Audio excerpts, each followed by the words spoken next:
अस्सलाम वालेकुम।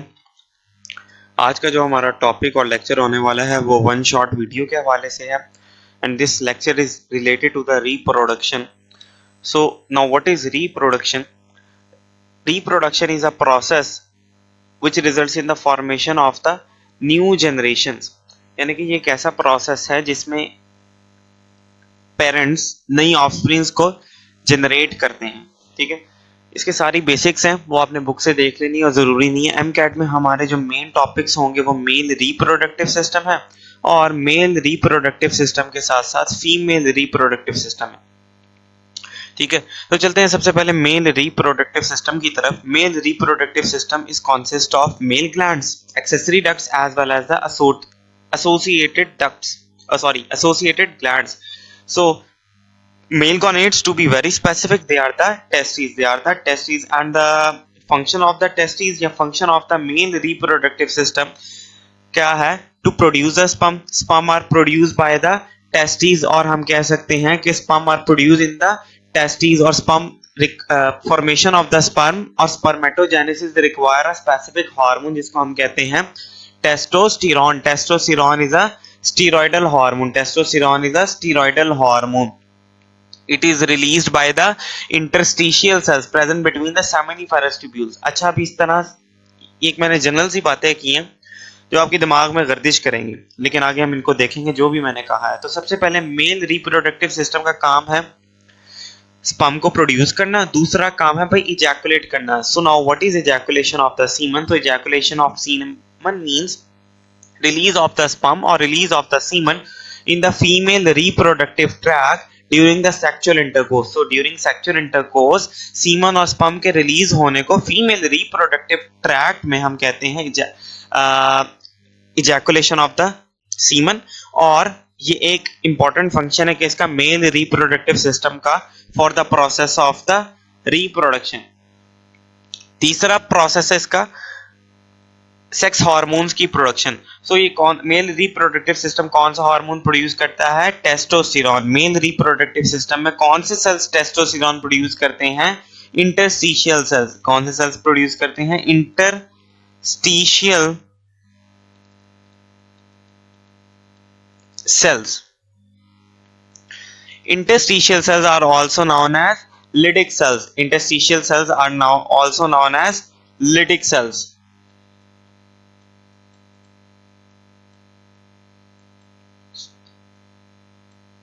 सॉरी, ये जी है, क्यों लिख दिया? Okay, so interstitial cells are the Leydig cells, also known as lytic cells, and they produce a hormone which is a steroidal hormone. तो याद रखें, hormones are the organic compounds of varying nature. इनकी मुख्तलिफ nature हो सकती है, steroidal भी हो सकते हैं, ये प्रोटीनिशियस भी हो सकते हैं, ये अमीनो एसिड डेरिवेटिव भी हो सकते हैं, कैटेकोलामाइंस भी हो सकते हैं। ये सारी बातें हम चैप्टर नंबर 3 सेकेंड ईयर के chapter number 3 coordination and control में पढ़ेंगे। ठीक है, तो यानी chapter number 17 of second year. Testosterone is a steroidal hormone और it is required for the spermatogenesis. चलते हैं नेक्स्ट टॉपिक, अपनी नेक्स्ट स्लाइड की तरफ।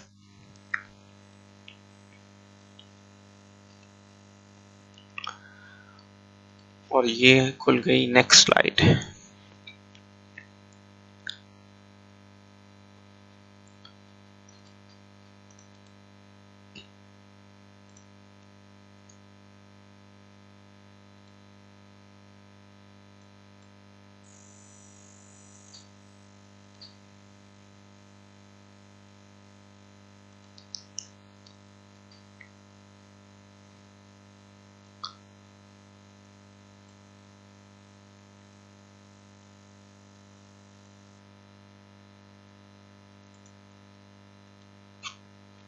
ओके, तो testes they are the male gonads and they have the size of large olive seeds. They have the size of the large olive seeds, यानी कि इनका size बिल्कुल इस तरह से है जैसे कि लार्ज ऑलिव सीड होते हैं। जैसे क्या होते हैं? लार्ज ऑलिव सीड होते हैं।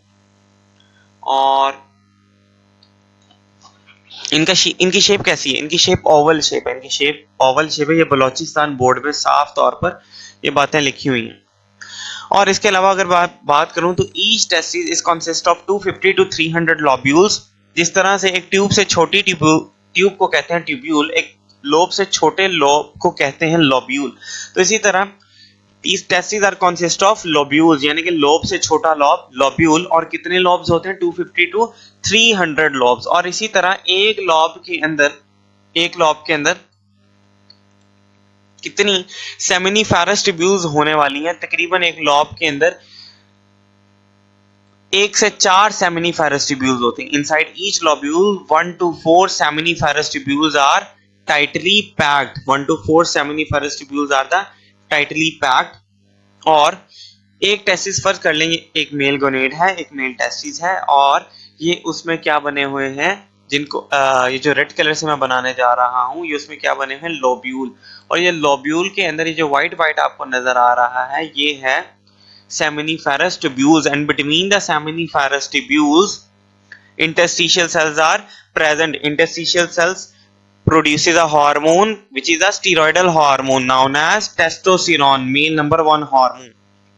ठीक है, तो एक लोब्यूल के अंदर और total number of the lobule कितने हैं? 250 to 300, and inside each lobule 1 to 4 seminiferous tubules are tightly packed, and between the seminiferous tubules interstitial cells or lytic cells are present। तो ये आपकी व्हाइट वाली जो मैंने बनाई है ना, व्हाइट वाली, जो व्हाइट वाली अंदर है, इन रेड वाली के अंदर ये है सेमिनिफेरस ट्यूब्यूल्स, और ये रेड वाले लोब्स को रिप्रेजेंट कर रहे हैं। Okay, so basically seminiferous tubules combine to form a network, जिसको हम क्या कहते हैं? which is a tubular network, also known as Rete testes। So basically in Rete testes sperms are undergoes the process of the maturation, या मैं कह सकता हूं कि sperms are matured in the Rete testes, but their maturation, they are completely matured in the epididymis, which is nothing but the highly coiled tube present on the posterior surface of the testes। तो फर्ज कर लें ये testis की posterior surface है, जिसको मैं blue से जाहिर करने जा रहा हूं। ये टेस्टिस की पोस्टीरियर सरफेस है, और यहाँ पे एक हाईली कॉइल्ड डक्ट पड़ी होती है, ये ब्लू वाली, जिसको हम कहते हैं एपिडिडाइमस। तो maturation process starts in the rete testis but complete in the epididymis, और sperms are get fully matured in the epididymis. ये सारी बातें किसके हवाले से इंपॉर्टेंट है? एमसीक्यूज के हवाले से इंपॉर्टेंट है। मैं इंशाल्लाह नेक्स्ट वीडियोस में एमसीक्यूज के हवाले से भी लेक्चर्स अपलोड कर दूंगा। ठीक है, तो basically testis are covered in fibrous capsule, जिसको हम क्या कहते हैं? Tunica albuginea. इसको हम क्या कहते हैं? Tunica albuginea. ठीक हो गया, और it is a tough fibrous capsule. और फर्ज कर लें ये जो व्हाइट वाली अंदर नजर आ रही है आपको, ये सेमिनिफेरस ट्यूब्यूल्स हैं। फर्स्ट कर लें ये एक सेमिनिफेरस ट्यूब्यूल है, ये दूसरी सेमिनिफेरस ट्यूब्यूल है, और इन सेमिनिफेरस ट्यूब्यूल के दरमियान जो स्पेसीज होती हैं उनको हम कहते हैं भाई इंटरस्टाइसिस। उनको क्या कहा जाता है? इंटरस्टाइसिस। ये आपके इंटरस्टाइसिस, और इंटरस्टाइसिस में जो जो सेल्स प्रेजेंट होते हैं उनको कहते हैं interstitial cells, also known as Leydig cell. अभी मैं पहले भी बता चुका हूं, involved in the production of the steroidal hormone known as testosterone, male number 1 hormone. Okay, so basically interstitial cells क्या पैदा करते हैं? Testosterone. Testosterone is responsible for the spermatogenesis. Spermatogenesis is nothing but the production of the sperms. Testosterone is a steroidal hormone. All these points are very important in relation to the MD-CAT। Okay, so basically testosterone is a steroidal hormone, और steroidal hormone के जो receptors होते हैं वो cytoplasm में होते हैं। हर hormone के लिए एक रिसेप्टर चाहिए होता है जहां पे उस हार्मोन ने बाइंड करना है। तो स्टीरॉयडल हार्मोन्स के लिए receptors are present in the cytoplasm, जबकि बाकी सारे हार्मोन्स जैसे प्रोटीन हार्मोन्स हो गए, जैसे कैटेकोलामाइंस हो गए, ये सारे हार्मोन्स के रिसेप्टर्स कहाँ होते हैं? ऑन द प्लाज्मा मेम्ब्रेन और the cell membrane, except amino acid derivative. Amino acid देखें, हार्मोन्स की मुख्तलिफ क्लासेस होती हैं। इसमें सबसे पहले हमारे पास प्रोटीनिशियस हार्मोन आ जाता है, P stands for proteinaceous hormone. फिर इसी तरह आ जाते हैं कुछ amino acid derivative hormone, double A stands for amino acid और डी स्टैंड डेरिवेटिव। और इसी तरह कुछ आ जाते हैं steroidal hormone, S stands for steroidal hormone. इसी तरह कुछ आ जाते हैं कैटिकोल अमाइन हार्मोन। तो प्रोटीनिशियस हार्मोन में हमारा कौन कौन से हार्मोन्स आ जाते हैं? इसमें हमारे पास सोमेटोट्रोफिन हार्मोन आ जाता है। ठीक हो गया, इसमें हमारे पास गोनेडोट्रोफिन हार्मोन्स आ जाते हैं। ठीक हो गया, इसमें हमारे पास इंसुलिन आ जाती है। इसमें मेरे पास ग्लूकागॉन आ जाता है। All these hormones are the proteinaceous hormone. Glucagon भी यहीं पे आएगा, यहाँ मैं लिख नहीं रहा, ठीक हो गया।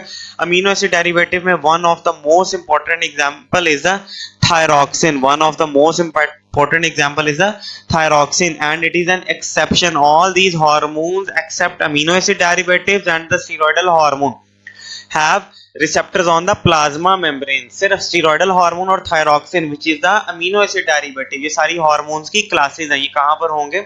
साइटोप्लाज्म के अंदर होंगे। इसके अलावा कैटेकोलामाइन में एपिनेफ्रीन आ जाता है और नॉर एपिनेफ्रीन भी आ जाता है। नॉर एपिनेफ्रीन, जिसको हम epinephrine is also known as adrenaline. Nor epinephrine is also known as nor adrenaline. Both are released by the adrenal gland, or adrenal gland has two components. One is the cortex and second one is the medulla. C stands for cortex, M stands for medulla.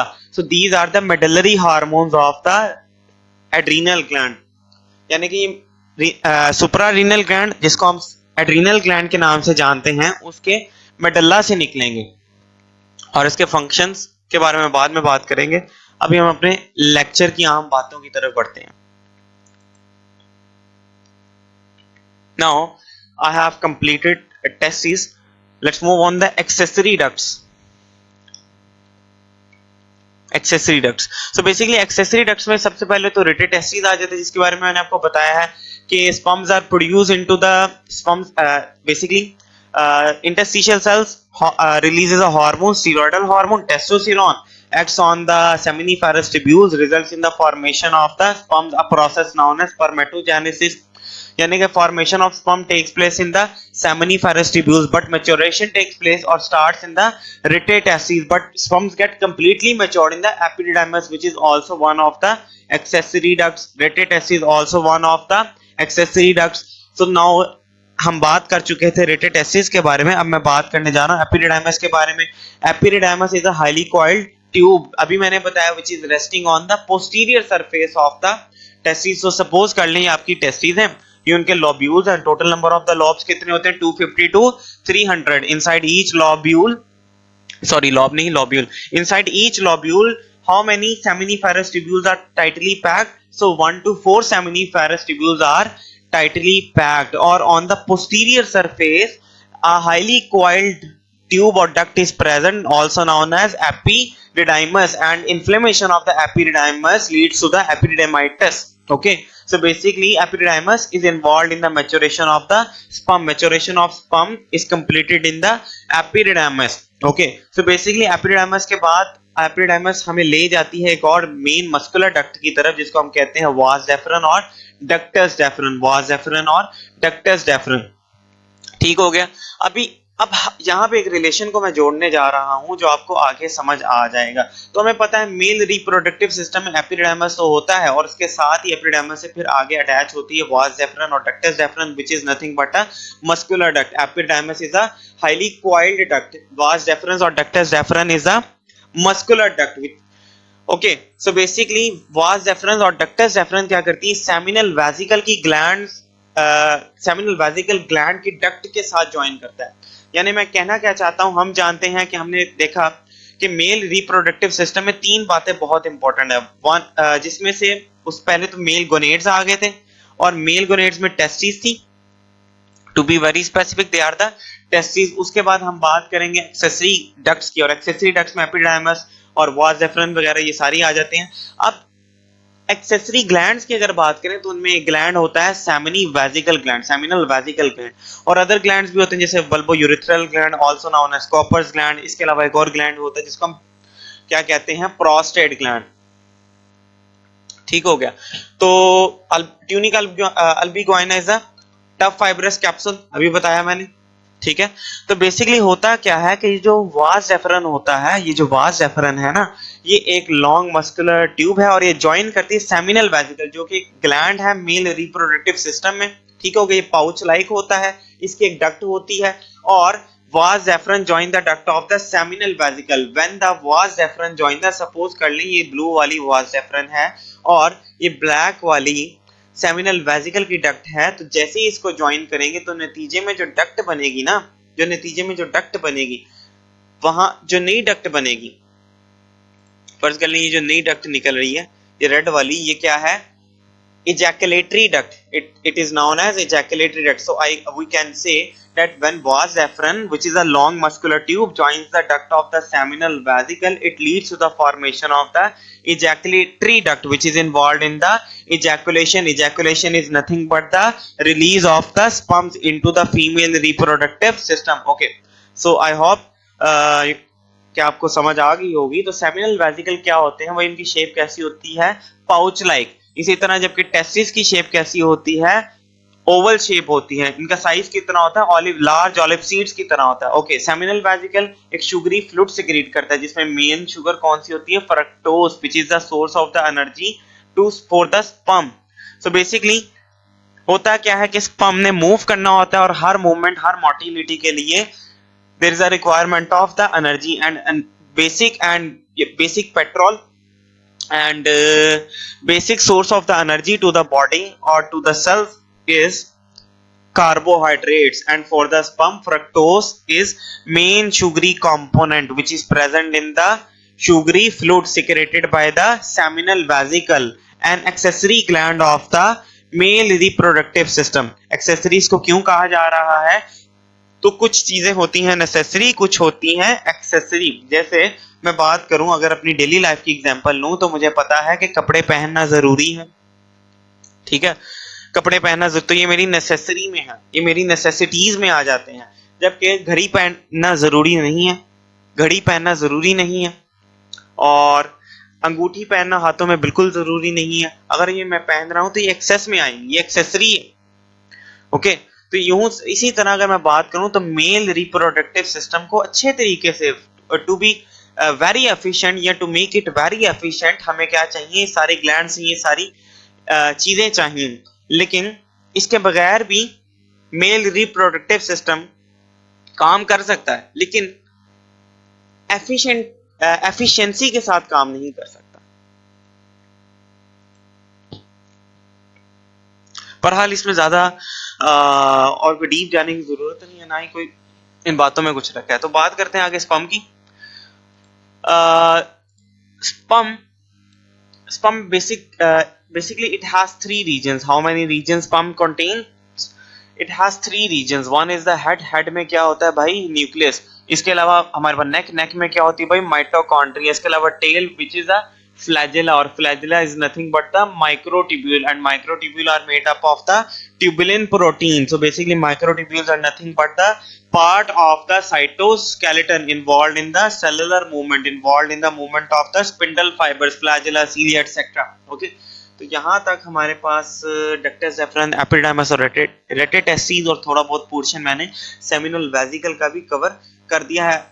आगे चलते हैं हम मजीद अगली slide की तरफ। तो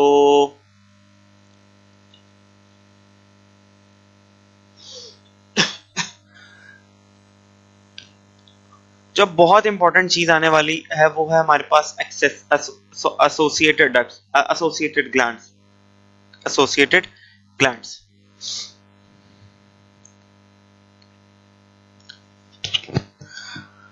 associated glands में seminal vesicles आ जाते हैं, प्रोस्टेट ग्लैंड आ जाता है, इसके अलावा प्रोस्टेट ग्लैंड के अलावा bulbourethral gland also known as Cowper's gland. अभी पीछे मैं एसोसिएटेड ग्लैंड की जगह गलती से एक्सेसरी ग्लैंड्स कह रहा था, तो इस बात के लिए मैं माजरत चाहता हूं। और and okay, now talk about the seminal vesicle gland. So seminal vesicle gland is a paired gland, यानी कि एक नहीं दो होते हैं। इसके अलावा ये पाउच लाइक होते हैं, अभी हमने देखा। इसके अलावा seminal vesicle glands duct, when it is joined with the vas efferent, which is nothing but the muscular tube, it leads to the formation of the ejaculatory duct. Now talk about the prostate gland. Prostate gland is a P-shaped gland. Okay, it is a P-shaped gland. It is a P-shaped gland, and it is unpaired gland. Okay, it is unpaired gland, and it is just present beneath the bladder, urinary bladder, not gall bladder. Okay, तो prostate gland कहाँ होता है, बिल्कुल urinary bladder के बिल्कुल नीचे होता है, ठीक है। और ये अनपेड होता है, सिंगल होता है, और ये सॉरी ये पी शेप्ड का नहीं, ये वॉलनट शेप्ड का होता है। और कूपर्स कोपर्स ग्लैंड पी शेप्ड का होता है। ये सारी बातें मैंने मुख्तलिफ बोर्ड से उठाई है, तो इनको लाजमी देखें, ठीक है। Prostate gland has the shape of the walnut, it is unpaired gland, it is a single gland and it is produces slightly acidic fluid having the citrate, जिसमें क्या होता है भाई, citrate होता है। इसका function क्या, it nourishes and protect the sperm. Okay, now talk about the Koppers gland, also known as bulbourethral gland. It is also a paired gland present on the sides of the urethra. So basically अगर बात करें prostate gland की, it is unpaired gland and it is present beneath the bladder, जबकि Cowper's gland is present on the sides of the urethra. Okay, तो इसको bulbourethral gland भी कहते हैं। It secretes a slippery fluid, which neutralize the acidity in the urethra. यानी कि acidity की neutralisation में कौन इन्वॉल्व है, आपका कोपर्स ग्लैंड, मेल्स का Cowper's gland, also known as bulbourethral gland. Okay, अब बात कर लेते हैं हम टेस्टिस की। सो बेसिकली फर्ज कर लें, ये एक टेस्टिस में मौजूद उनके अंदर मौजूद लॉब्यूल्स में मौजूद पड़ी हुई एक सेमिनिफेरस ट्यूब्यूल है। तो सेमिनिफेरस ट्यूब्यूल को अगर मैं सेंटर से कट करूं, फर्ज करें इस तरह से कट करूं, तो जो क्रॉस सेक्शन मुझे नजर आएगा वो कुछ इस तरह का होगा। यानी आपने इसको जरा टिल्ट कर, इसको काट के और फिर गोल करके देखना है, तो आपको गोल नजर आएगी, ठीक है, अगर आप बिल्कुल इसको फ्रंट से देखेंगे। और इसकी आउटर मोस्ट लेयर क्या होती है भाई, जर्मिनल एपिथेलियम की, जर्मिनल एपिथेलियम। और जर्मिनल एपिथेलियम में कुछ सेल्स लगे होते हैं जिनको हम कहते हैं Sertoli cells. Sertoli cells also known as Sertoli cells, इसको हम सर्टोलाई सेल्स भी प्रोनाउंस कर सकते हैं, Sertoli cells. And they are the supporting cells, they are the elongated cells, they are the large cells, basically they are the elongated cells. They are also known as nurse cells, they are also known as sustentacular cells, क्योंकि इन्होंने sperm की क्या करनी है, nourishment, तो they are also known as nurse cells, देखभाल करने वाले। they are also known as sustentacular cells, okay। germinal epithelium give rise to the spermatogonia, okay, by the process of the mitosis. कौन सा प्रोसेस किया जाता है भाई, माइटोसिस का, ओके। और spermatogonia, basically we know that every mitosis या every mitotic cell division produces two cell. तो एक जब जर्मिनल एपिथेलियम में मौजूद cell undergoes the process of the mitosis, it give rise to the two cell, one cell again becomes a part of the germinal epithelium and one cell remains as a spermatogonia, which grows in size and differentiate into the primary spermatocyte. Primary spermatocyte undergoes meiosis 1 to form the secondary spermatocyte. Secondary spermatocyte undergoes meiosis 2 to form 4 spermatids. Spermatids are nothing but the immature sperms. They are the immotile sperm, यानी कि इनकी properties में क्या आएंगे, ये immature होते हैं। ये क्या होते हैं, इमेच्योर होते हैं। मेच्योर स्पर्म नहीं है, ये फर्टिलाइजेशन के काबिल नहीं है। और इसके अलावा ये इमोटाइल स्पर्म्स होते हैं।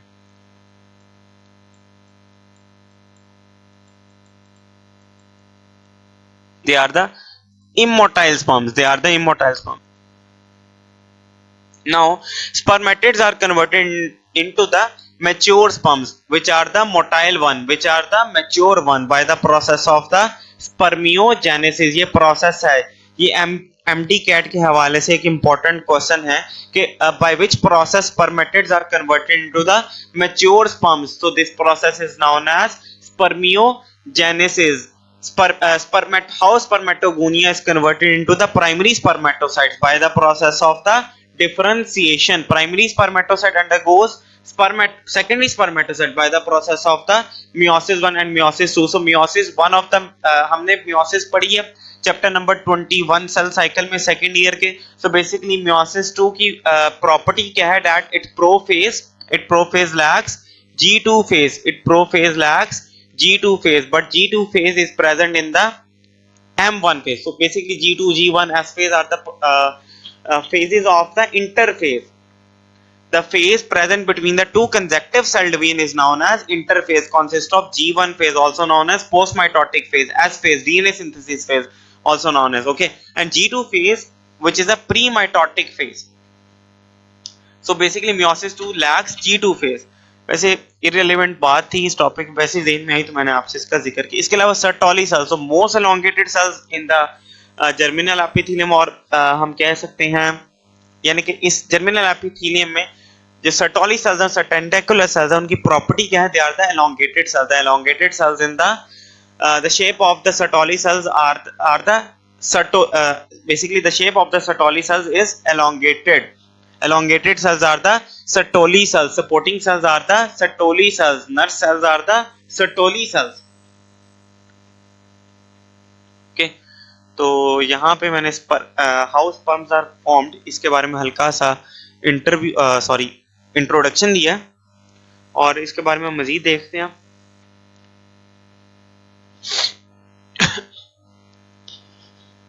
Okay, so basically Sertoli cells, अब बात करेंगे हम हार्मोनल मैकेनिज्म की कि सर्टोली सेल्स को, जैसे इंटरस्टिशियल सेल्स और also known as Leydig cell produces a hormone known as testosterone. इसी तरह Sertoli cells also produces a hormone known as inhibin hormone to control the spermatogenesis at normal rate. One of the important question for NUMS, how spermatogenesis is controlled at normal rate by the inhibin hormone produced by the Sertoli cells, also known as tentacular cells, also known as nurse cells. ये बार बार repeat करने का मकसद ये है कि यूं सुन के हमें अच्छे तरीके से याद हो सकता है। बार बार एक चीज पे फोकस या बार बार एक चीज को रिपीट करना, बार बार एक चीज को रिवाइज करना ही हमें पक्का कर सकता है। कुछ बातें इस टॉपिक के इररिलेवेंट है, लेकिन ऐसी बात नहीं है कि वो बिल्कुल ही एमडी कैट से इररिलेवेंट है, वो आने वाले चैप्टर्स में रिपीट होगी। जैसे अगर मैंने इस वाली स्लाइड में कुछ हाइपोथैलेमस का जिक्र किया तो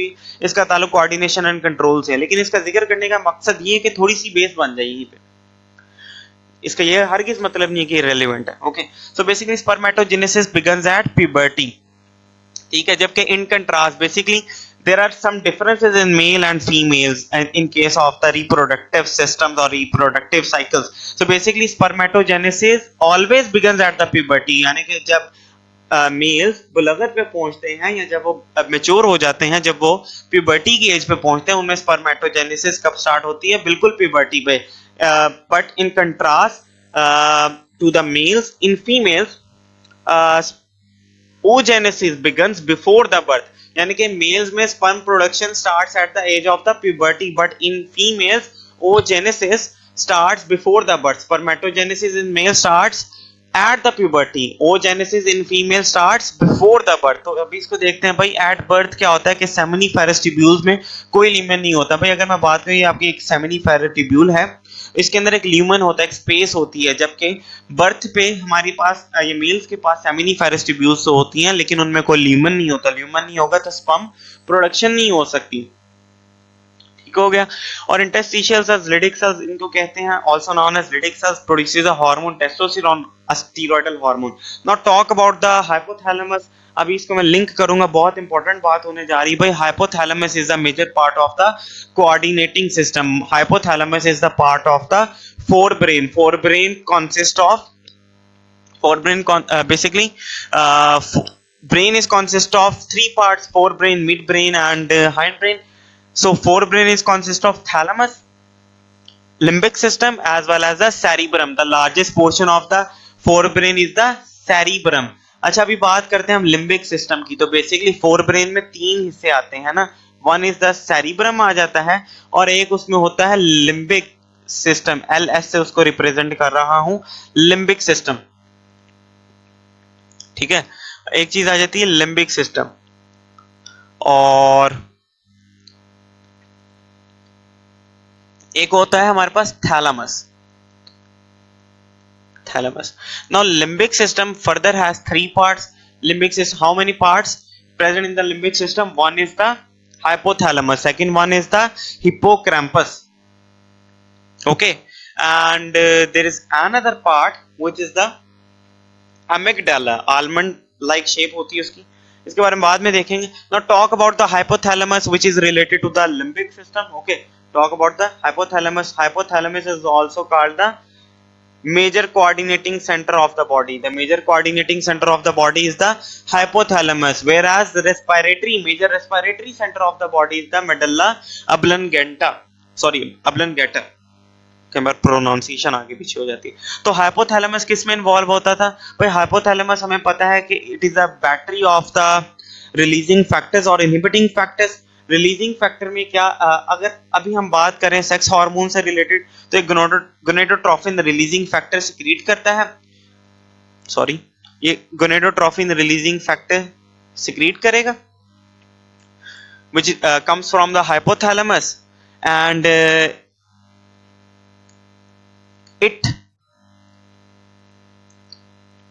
gonadotrophin releasing factor stimulate करता है। हाँ okay, now gonadotropin releasing factor which is coming from the hypothalamus acts on the interior pituitary gland, और anterior pituitary gland से फिर यहाँ पे आपके दो हार्मोन्स निकलते हैं। बेसिकली हार्मोन एक ही है जिसको हम ल्यूटिनाइजिंग हार्मोन कहते हैं, लेकिन फीमेल में luteinizing hormone, basic luteinizing hormone और interstitial cell stimulating hormone ICSH, एक ही हार्मोन के दो नाम हैं लेकिन जेंडर्स का फर्क है। इस हार्मोन को फीमेल्स में कहते हैं ल्यूटिनाइजिंग हार्मोन और मेल्स में कहते हैं interstitial cell stimulating hormone. So basically when the gonadotrophin releasing factor is released by the hypothalamus, it acts on the anterior pituitary gland. In turn, anterior pituitary gland releases a hormone in case of the males known as interstitial cell stimulating hormone, acts on the interstitial cells which are the Leydig cells present between the seminiferous tubules. Seminiferous, how many seminiferous tubules are present in the lobules? 1 or 4 seminiferous tubules are tightly coiled. So basically interstitial cells then produces the testosterone, which is a steroidal hormone. Major coordinating center of the body is the hypothalamus. Major respiratory center of the body is the medulla oblongata. Medulla oblongata is a part of the hind brain, जबकि hypothalamus is a part of the forebrain, or to be very specific, it is a part of the limbic system. Limbic system is consist of hypothalamus, hippocampus as well as the amygdala. सारी बातें लिखते जाएं, ये आगे मैं इंशाल्लाह लिखूंगा। अभी मैं जान के इस तरह से बोल रहा हूं कि आपके ज़हन में बैठ जाए, बात ज़हन में व्यवस्थित हो जाए। तो अब बात करते हैं हम फीमेल रिप्रोडक्टिव सिस्टम की। ओके, फीमेल रिप्रोडक्टिव सिस्टम बहुत आसान है अगर देखा जाए। बाज लोग इसको बड़ा हवा सा बना लेते हैं, तो ये बहुत आसान है। मैं समझता हूं अगर इसको अच्छे तरीके से ग्रास्प कर लिया जाए, अप्रीहेंड कर लिया जाए। By the way, apprehend MD CAT की वोकैबुलरी में से एक वर्ड है जिसका मतलब ग्रास्प करना होता है। So now let's talk about the female reproductive system. Okay, so basically female reproductive system, just like males, they are also consist of gonads, and to be very specific, in females they are the ovaries and the female genitalia. Female genitalia means female reproductive organs, and fallopian tubes also known as uterine tubes, as well as the uterus also known as womb. इसके अलावा another thing is the vagina. And important point that the opening of the uterus is the cervix. Opening of the uterus is the cervix. Very important NUMS question, और ये 2022 में NUMS के MCAT में पूछा भी गया। NUMS का जो टेस्ट हुआ था उसमें क्वेश्चन पूछा भी गया और बहुत से लोग इसका वजाइना लगा कर आए थे। Now ovaries. So basically ovaries are the female gonads, and they produce a hormone known as estrogen. Estrogen is also a steroidal hormone. So we can say, in case of the nature of the hormone, in case of the nature of the organic compound, because hormones are the organic compounds of varying nature. So on the basis of the nature, estrogen as well as the testosterone are same, or they are similar, or they are identical, or they are they same. यानी कि testosterone भी एक steroidal hormone है, और oestrogen which is produced by the ovaries, it is also a steroidal hormone. अभी मैंने बताया मुख्तलिफ हार्मोन्स होते हैं प्रोटीनिशियस, जिसमें सोमेटोट्रोफिन, ग्लूकागॉन, इंसुलिन आ जाता है। इसी तरह thyroxine which is amino acid derivative, जैसे कैटेकोलामाइन जिसमें एपिनेफ्रिन, नॉरएपिनेफ्रिन, एड्रेनालिन, नॉरएड्रेनालिन आ जाते हैं। Now ovaries are the solid and ovoid shaped structures. इनकी लेंथ 3 से 5 सेंटीमीटर होती है, 2 से 3 सेंटीमीटर वाइड होते हैं, and they are held in peritoneal cavity. Basically one is the cavity, the chest cavity also known as thorax cavity. दो main cavities यही आ रही हैं। और अगर मैं interior region of the body की बात करूं तो एक कैविटी आ जाती है peritoneal cavity, cavity after the diaphragm peritoneal cavity is present, and in the peritoneal cavity ovaries are present and they are held in or they are supported by the ligaments. Okay, ligaments are nothing but connective tissue. Now ovaries are consist of follicles. Okay, so basically follicles are also known as ovarian follicle. तो फर्ज कर लें या ये एक ovary है और ovary के अंदर छोटे छोटे क्या पाए जाने वाले हैं, फॉलिकल्स। ओवरी के अंदर क्या पाए जाएंगे भाई, फॉलिकल्स। और फॉलिकल्स किससे बनी होगी, फॉलिक्यूलर सेल्स से। अच्छा, ये सारे ये लाल वाले फॉलिकल्स हैं और ये फॉलिकल्स खुद किससे बने हैं, फॉलिक्यूलर सेल से। और इन्हीं फॉलिकल्स के अंदर पड़ा होता है oocyte। तो अभी देखते हैं इसकी सारी कॉम्पोजिशन को, थोड़ी सी बनाएंगे हम बेस। कैसे बनाएंगे भाई, अच्छा बात करते हैं ओवरीज की। तो ovaries produces a hormone known as oestrogen which is a steroidal hormone identical to the testosterone in case of the nature of the hormone. Oestrogen का फंक्शन क्या है, that it causes the thickening of the endometrium. Now we know that uterus, जिसको हम वॉर्म भी कहते हैं, and the opening of the uterus is the cervix. Uterus has three walls, one is the endometrium, second one is the myometrium and outer most is the perimetrium. Okay, तो मैं बात करूंगा, फर्ज कर लें सबसे इनर मोस्ट लेयर, ये है इनर मोस्ट लेयर। ओके, उसके बाद हम बात कर लेते हैं भाई मिडल लेयर, और outer most layer is the perimetrium which is represented by the yellow one, और red one is the endometrium and second one is the myometrium contain this is endometrium represented by E, and myometrium, which is the black one, is the muscular layer having the smooth muscles, and these smooth muscles are contracted during the childbirth to expel the baby out of the mother's body during the delivery. Okay, so now estrogen causes the thickness of the endometrium, okay, which is the innermost wall of the uterus. It also causes a vascularization. It means vascularization. The term vascularization is related to the vessels or blood vessels, यानी कि increment or increase in the number of the blood vessels in the endometrium. A process is known as vascularization, and it is done by the estrogen. Vascularization is also done by the progesterone. Progesterone is also a steroidal hormone. अभी progesterone कब आएगा इसको बाद में देखेंगे। अभी आपने याद रखना है कि oestrogen causes the vascularization and thickening of the endometrium. Progesterone also causes the vascularization and thickening of the endometrium. Now, अभी मैंने कहा फर्ज कर लिए रेड वाली ओवरी है which are the female gonads, और ओवरी के अंदर क्या होते हैं, फॉलिकल्स, ब्लैक वन। और एक फॉलिकल किससे फर्ज कर लें, ये फॉलिकल एक मैं इधर बड़ा बना देता हूँ, और एक फॉलिकल खुद किससे बना होगा, फॉलिक्यूलर सेल से। ये रेड वन सेल्स को रिप्रेजेंट कर रहे हैं। ठीक, गोल गोल वैसे तो बनाने चाहिए लेकिन जल्दी में इस तरह से बना रहा हूं। नाउ कुछ सेल्स होते हैं जिनको हम कहते हैं प्राइमोडियल जर्म सेल्स। ये सेल्स कहां से आते हैं इसको भी भूल जाएं। अगर आपने चिक डेवलपमेंट पढ़ी है chapter number 19 growth and development में, तो उसमें ड्यूरिंग द ब्लास्टुला स्टेज और बिफोर द गैस्ट्रुला स्टेज दो लेयर्स पाई जाती थी। One is the epiblast, second one is the hypoblast. One is the epiblast, for example this is epiblast and this one is the hypoblast, this one.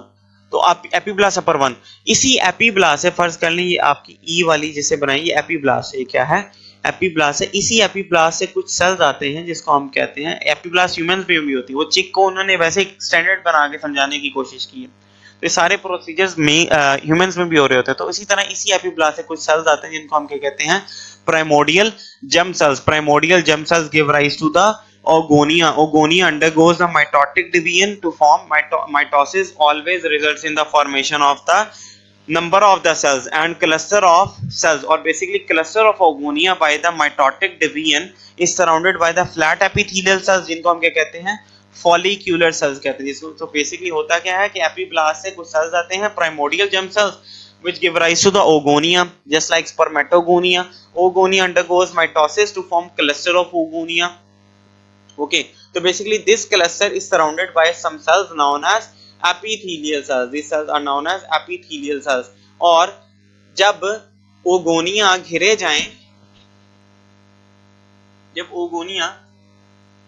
ओगोनियल sales या basically मैं कह सकता हूं कि cluster cells, cluster of oogonia is surrounded by the epithelial cells, तो result इसके नतीजे में क्या बनेगा, follicular cells. And when follicular cells combine each other they leads to the formation of the follicles, and follicles are present in the ovary. So basically ovary contains follicles. Follicles consist of follicular cells. Follicular cells consist of cluster of oogonia surrounded by the flat epithelial cells. ये कुछ cells की type है. Basically human में चार तरह के basic और living organism में चार तरह के बेसिक टाइप्स ऑफ टिश्यूज होते हैं. One is the connective tissue, muscular tissue, as well as the nervous tissue, और fourth one I think epithelial tissues. तो उम्मीद है जहां तक आपकी बेस अच्छी बन गई होगी ओवरीज के हवाले से. अच्छा, जस्ट लाइक एक डिफरेंस हम पढ़ लेते हैं. Just like males and basically there is a difference between males and females in case of germinal epithelium. In case of males, germinal epithelium give rise to the spermatogonium, but in case of females और in ovaries, germinal epithelium do not give rise to the oogonia. जबकि oogonia कहाँ से आ रहे हैं, primordial germ cells, and primordial germ cells are coming from the epiblast of the blastula. तीन stages होती थी ना during development. One is the morula, second one is the blastula, then gastrula. 16th cell stage is the morula. Okay. Now हम hormonal mechanisms को पढ़ने जा रहे हैं और कि फीमेल्स में किस तरह से रिप्रोडक्टिव साइकिल चलता है.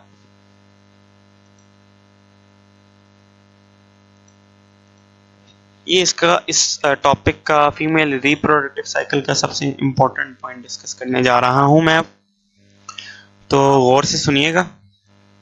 नाउ हमें पता है कि भाई ये फॉलिक्यूलर सेल्स हैं. फॉलिक्यूलर सेल्स में क्या होता है, cluster of oogonia. Cluster of oogonia ये सारा क्या है, एक फॉलिक्यूलर सेल है. ये सारा क्या है, एक फॉलिक्यूलर सेल है. फॉलिक्यूलर सेल, सॉरी ये बिल्कुल सही लिखा है, सेल्स नहीं है, ये एक सेल है, sorry.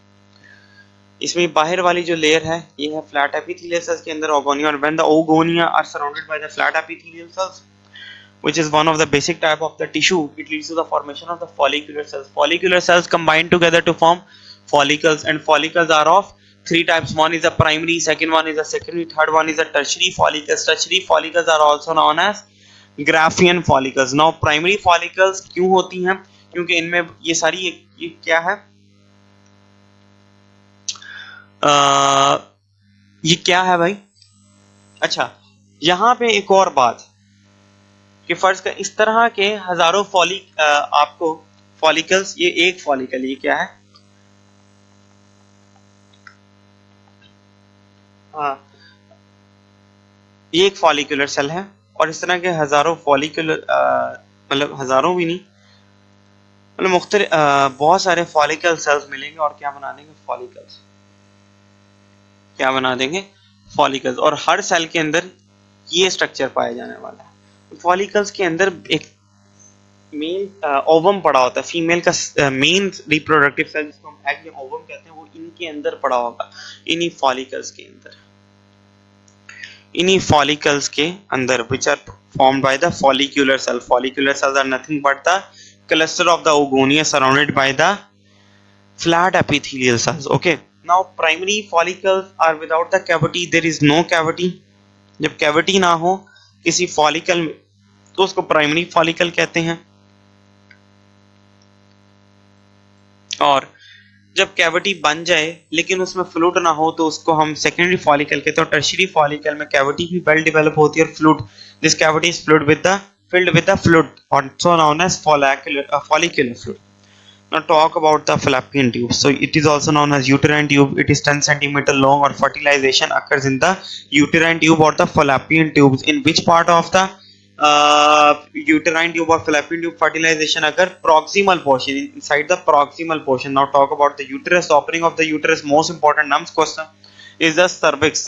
Uterus is also known as womb. Consists of three layers. Outermost is the perimetrium, myometrium, endometrium. Endometrium is a spongy layer. It is a hormone dependent layer. It is a glandular layer. बहुत important part है भाई, ये spongy layer होती है, जरा soft होती है, इसी पे सारे hormones act करते हैं. That's why it is known as hormone dependent layer. Estrogen released by the Graafian follicles. Graafian follicles also known as tertiary follicles releases a hormone known as estrogen, acts on the endometrium. तो इसलिए ये hormone dependent layer है, ठीक है.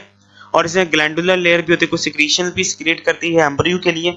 Now myometrium is consist of bundles of the smooth muscles, as the SM stands for smooth muscles, and these muscles contract rhythmically to expel the baby out of the mother's body during the delivery. ये सारी अहम बातें हैं. उम्मीद है आपको इन lecture से कुछ ना कुछ फायदा होगा. ये मैंने मुख्तलिफ बोर्ड से उठाया है, अपने नॉलेज समराइज किया है, जो मैं जान सकता था वो बता रहा हूँ. Okay, now vagina. तो बेसिकली यूटरस की बात करें तो वो 10 सेंटीमीटर लॉन्ग था, जबकि वेजाइना 8 से 10 सेंटीमीटर लेंथ होता है. And it extends from the cervix to the exterior of the body of the female. It is also known as birth canal. Now womb is second name of the uterus. Birth canal is the second name of the vagina. Vagina is 8 to 10 centimeter long. Uterus is 10 centimeter long. Now female reproductive cycle. So basically it is a regular activity. It is a regular activity or repeated after a specific time period. That's why it is known as cycle. And basically it is controlled by the endocrine system और hormonal system. तो होता क्या है, सबसे पहले basically female reproductive system में हमने दो बातों को ध्यान है. One is ovarian cycle which takes place in the ovaries. Second one is the uterine cycle which takes place in the womb और द यूटरस. नाउ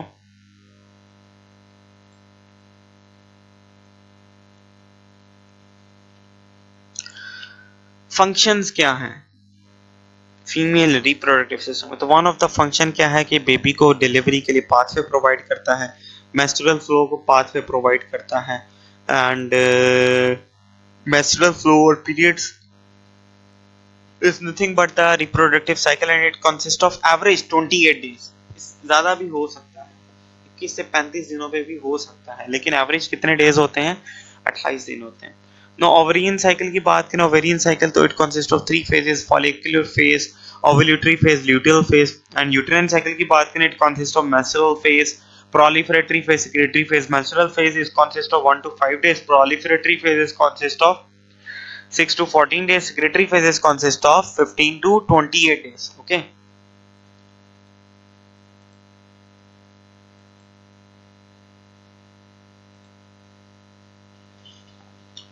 यहाँ पे अब हमने हार्मोन के मैकेनिज्म को समझना है. अब समझ लें कि फीमेल रिप्रोडक्टिव सिस्टम की जान आ गई.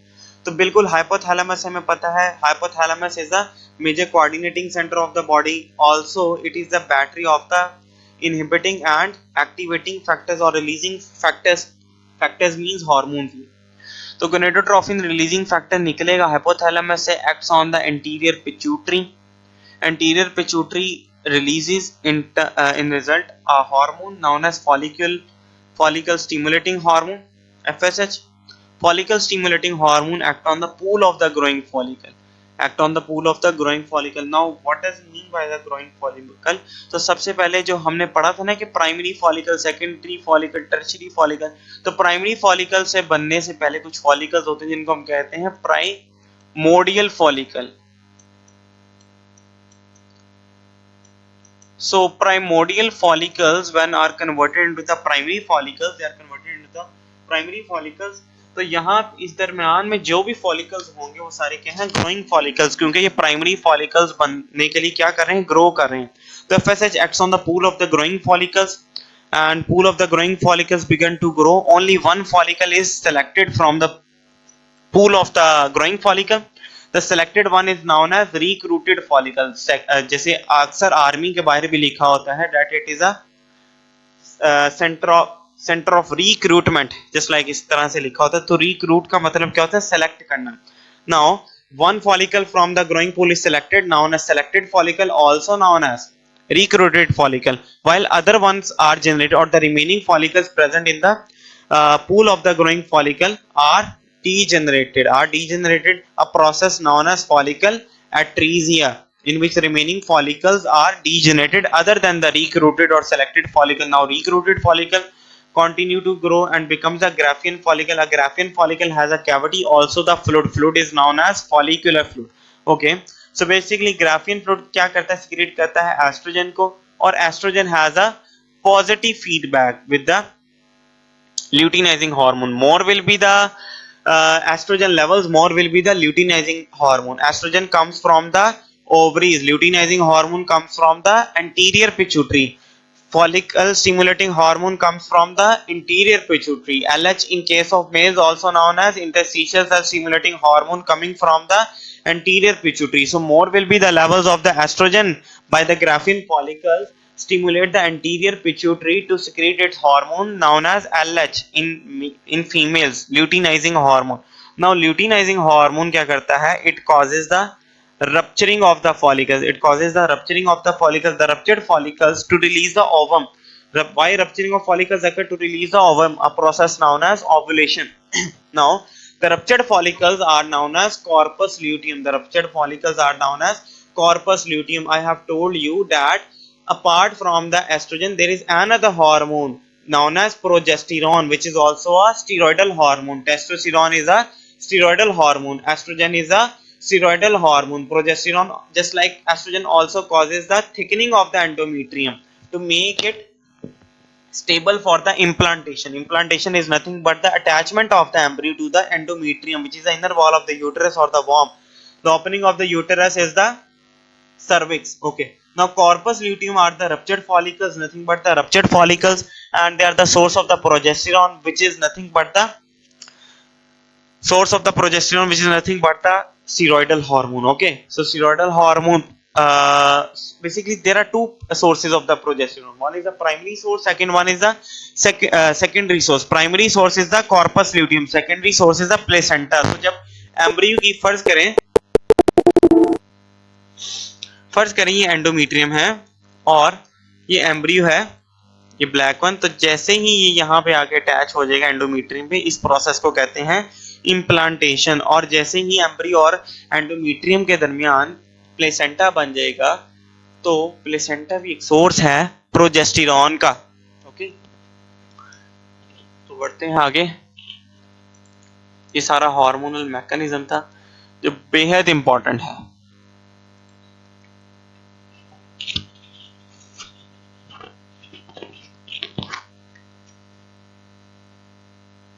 Okay, now talk about the estrogen.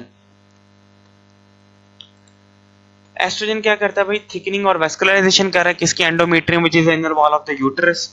Opening of the uterus is the cervix, birth canal is the vagina. ये बातें बार बार रिपीट कर रहा हूँ जानबूझ के। Okay, now progesterone is also steroidal hormone, estrogen is also steroidal hormone, testosterone is also steroidal hormone.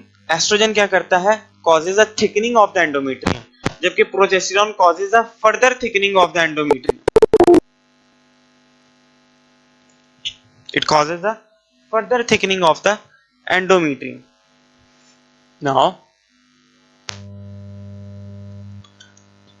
if the fertilization does not occur, अगर fertilization नहीं होती, क्योंकि प्रोजेस्टेरॉन क्या एक और फंक्शन भी है। Progesterone is one of the hormone required for the maintenance of the pregnancy, यानी कि अगर हमने प्रेगनेंसी को मेंटेन करना है तो कौन सा हार्मोन चाहिए, progesterone. But for the pregnancy implantation must occur, and for the implantation zygote formation must occur, and for the zygote formation fertilization, a process of union of female egg and male sperm must occur।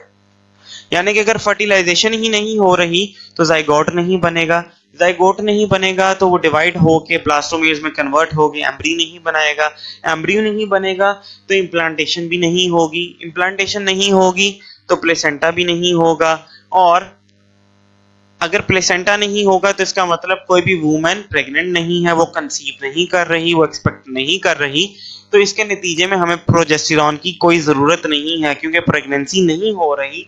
और progesterone की तो ज़रूरत ही तभी होती है जब हमने pregnancy को मेंटेन करना हो, यानी progesterone is required to for the maintenance of the pregnancy. Now primary source of the progesterone is the corpus luteum, which is nothing but the ruptured follicles. Ruptured follicles become ruptured by the action of the luteinizing hormone coming from the anterior pituitary, having the positive feedback with the estrogen. अभी पीछे मैंने आपको बताया। तो अगर fertilisation नहीं हो रही, कॉर्पस ल्यूटियम क्या सिक्रेट कर रहा है? प्रोजेस्टेरॉन। प्रोजेस्टेरॉन की जरूरत ही नहीं है क्योंकि फर्टिलाइजेशन नहीं हुई, प्रेगनेंसी नहीं होगी, तो फिर कॉर्पस ल्यूटियम की भी कोई जरूरत नहीं है क्योंकि कॉर्पस ल्यूटियम सोर्स किसका है? प्रोजेस्टेरॉन का। So basically it undergoes the process of the degeneration. It undergoes the process of the degeneration. Now, one of the most important point related to the MD-CAT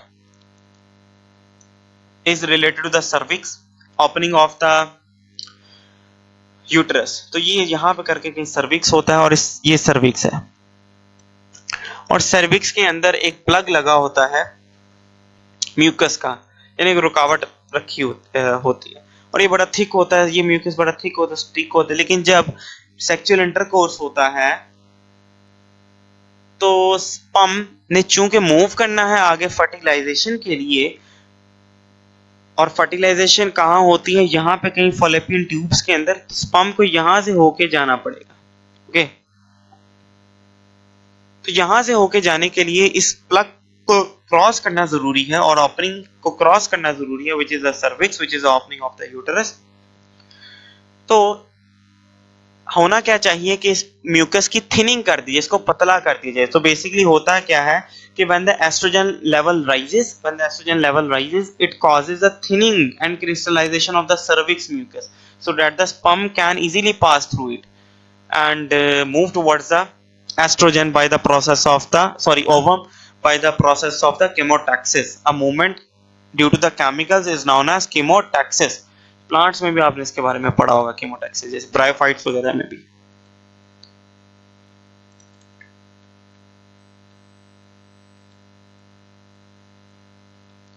now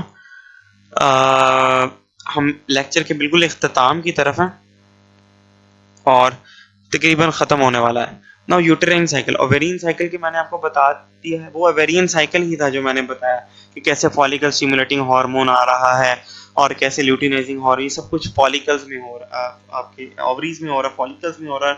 और ये भी बता चुका हूँ कि ओवेरियन साइकिल की 3 phases होती है। One is the follicle stimulate one is the follicular phase, second one is the luteal phase, and third one is the ovulation phase, and third one is the luteal phase। तो follicle stimulating hormone में follicles की development की जा रही थी, ovulation में LH की मदद से ovulation की जा रही थी, और luteal phase में corpus luteum की degeneration की जा रही है।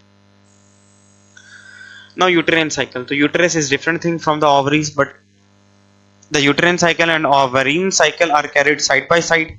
Now uterine cycle consists of 3 phases। menstrual phase जो कितने दिनों में मुश्तमिल है? 3 से 5। उसके proliferatory phase 6 से 14 दिन, secretory phase 15 से 28 दिन। So basically menstrual phase में estrogen levels are low, progesterone is not present, and decreased level of the estrogen causes a detachment of the endometrium। जो पिछले basically हर endometrium जो पिछले menstrual cycle में वेस्कुलराइज हो चुकी होती है, थिकन हो चुकी होती है, जैसे ही फर्टिलाइजेशन नहीं होती तो दोबारा से मेंसेस का प्रोसेस शुरू होता है और एस्ट्रोजन लेवल लो होते हैं, जो बढ़ गए होते हैं, and decrease level of the estrogen causes the that thickened and vascularized part of the endometrium, and endometrium is the spongy layer, endometrium is the hormone dependent layer.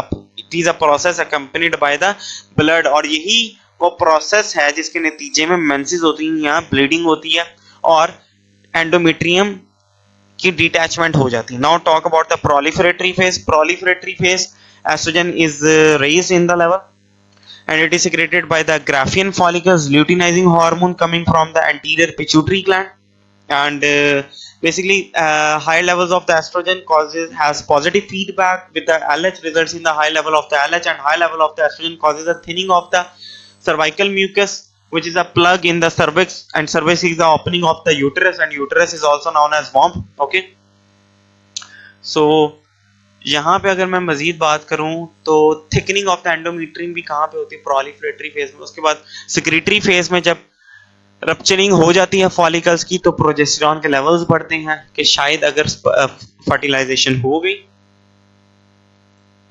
तो फिर pregnancy को मेंटेन करने के लिए progesterone is required.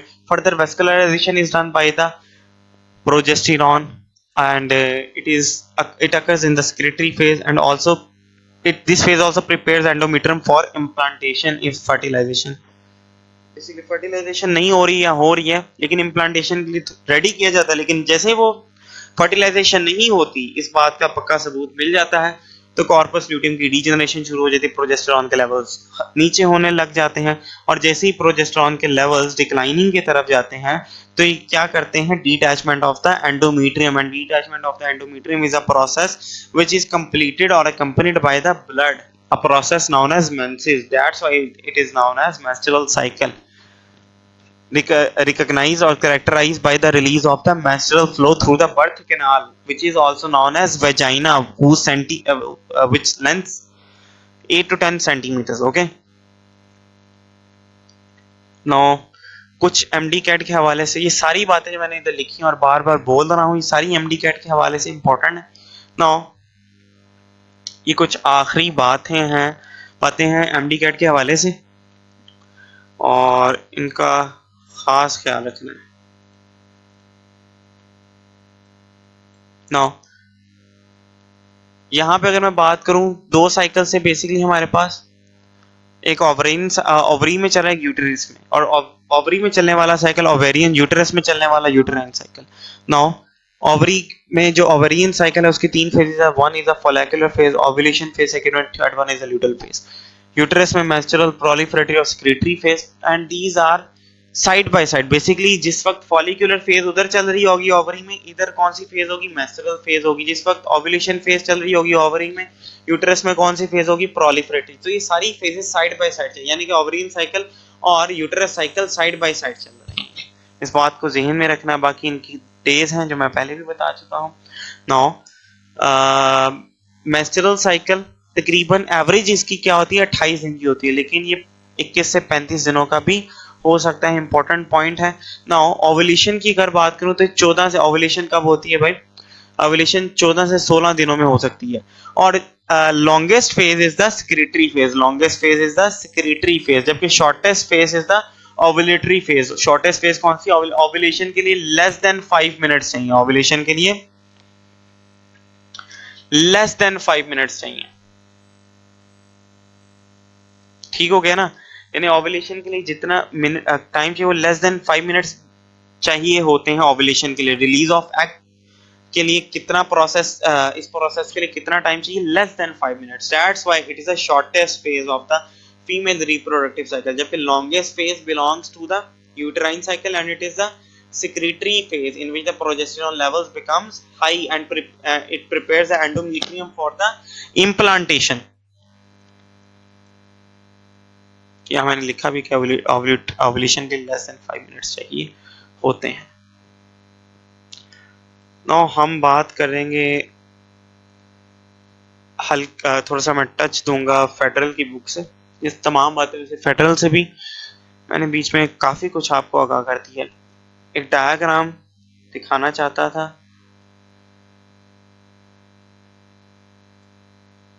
One minute.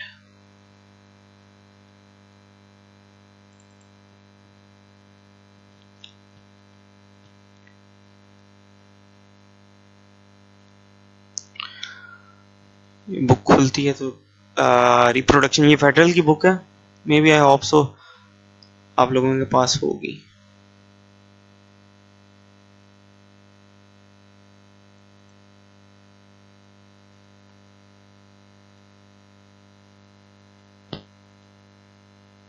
बिल्कुल ये वाली diagram. तो देखें ओजेनेसिस हो रही है। मैंने जिस तरह बताया था कि मेल्स में जो जर्मिनल एपिथेलियम होती है, इसी तरह ओवरीज में भी एक जर्मिनल एपिथेलियम होती है फॉलिकल्स में। और जर्मिनल एपिथेलियम मेल्स में स्पर्मेटोगोनिया बनाती है, लेकिन जर्मिनल एपिथेलियम ओजेनेसिस में ओगोनिया नहीं बनाती। ओगोनिया कहाँ से आता था? Primordial germ sales. और प्राइमोडियल जर्म सेल्स कहाँ से आते थे? एपीब्लास्ट। मैं बता चुका हूँ। Now oogonium, one of the most important point यहाँ पे हमने डिस्कस करना है।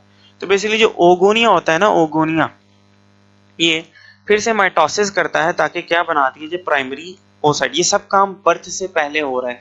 कब हो रहा है जी? बर्थ से पहले हो रहा है ना, बर्थ से पहले हो रहा है। और लेकिन इससे पहले कि प्राइमरी ओसाइट बनाया जाए, इससे पहले कि प्राइमरी ओसाइट बनाया जाए, प्राइमरी ओसाइट अरेस्ट हो जाता है, रुक जाता है, स्टॉप हो जाता है, अपनी माइटोसिस को रोक देता है प्रोफेज 1 में। प्रोफेज 1 में जैसे ही चाइल्डहुड स्टार्ट होता है और प्यूबर्टी आती है फीमेल्स में, तो उनमें प्राइमरी ओसाइट बेसिकली ये जो रुका हुआ, जो अरेस्ट हुआ था, जो ओसाइट ये वाला जो अरेस्ट हुआ था किसमें? प्रोफेज 1 में, ये अपनी माइटोसिस को खत्म करता है, प्राइमरी ओसाइट बनाता है। प्राइमरी ओसाइट फिर मियोसिस 1 में जाती है, ठीक है, और सॉरी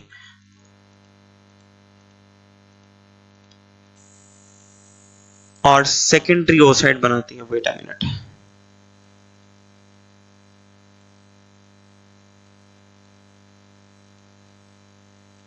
ओके, ये सेकेंडरी ओसाइट बनाती है। नाउ सेकेंडरी ओसाइट इससे पहले कि फॉलिकल से रिलीज हो, या इससे पहले कि ये सेकेंडरी ओसाइट ओवम में कंप्लीटली कन्वर्ट हो, इस सेकेंडरी ओसाइट को अरेस्ट कर लिया जाता है मियोसिस 2 की मेटाफेज 2 में। मियोसिस की मेटाफेज 2 में, ओके।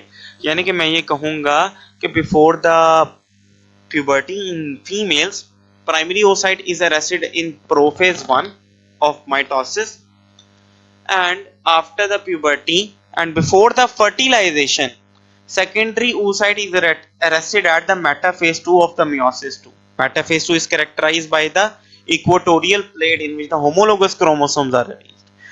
ये चैप्टर नंबर 21 में एक बात थी। और सेकेंडरी ओसाइट तब तक मेटाफेज 2 में अरेस्ट रहता है जब तक के फर्टिलाइजेशन ना हो। जैसे फर्टिलाइजेशन होगी तो बाकी ये अपनी माइटोसिस और मियोसिस को कंप्लीट करता है। इसका मतलब कि जब ही रप्चरिंग ऑफ फॉलिकल्स होगी तो कंप्लीट ओवम नहीं निकलता, यानी अभी वो सेल निकलता है जो अभी मुकम्मल तौर पे ओवम नहीं बना होता, बल्कि एक सेकेंडरी ओसाइट निकलता है which is arrested at the metaphase 2 of the meiosis 2. ये कुछ अहम बातें थी। बुक को अच्छी तरीके से रीड करें, एमसीक्यूज की प्रैक्टिस करें, असल चीज एमसीक्यूज हैं। मुलाकात होगी अगली वीडियो में। अस्सलाम वालेकुम।